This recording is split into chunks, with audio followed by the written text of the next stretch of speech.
তারা দাবি করতেছে 16ই ডিসেম্বর নাকি তাদের বিজয় দিবস। কত বড় ফকিন্নি একটা রাষ্ট্র, নিজেদের কোনো বিজয় দিবস নাই। এখন বাংলাদেশেরটা মামার বাড়ির আবদার হয়েছে, বাংলাদেশেরটা তারা নিজেদের বিজয় দিবস বলে চালাই দিতেছে।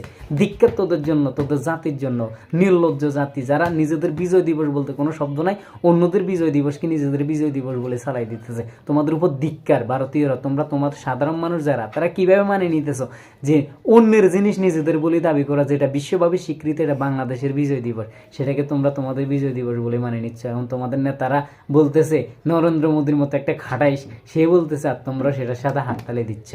তারা দাবি করতেছে 16ই ডিসেম্বর নাকি তাদের বিজয় দিবস। কত বড় ফকিন্নি একটা রাষ্ট্র, নিজেদের কোনো বিজয় দিবস নাই। এখন বাংলাদেশেরটা মামার বাড়ির আবদার হয়েছে, বাংলাদেশেরটা তারা নিজেদের বিজয় দিবস বলে চালাই দিতেছে। ধিক্কার তোদের জন্য, তোদের জাতির জন্য, নির্লজ্জ জাতি যারা নিজেদের বিজয় দিবস বলতে কোনো শব্দ নাই, অন্যদের বিজয় দিবসকে নিজেদের বিজয় দিবস বলে চালাই দিতেছে। তোমাদের উপর ধিক্কার।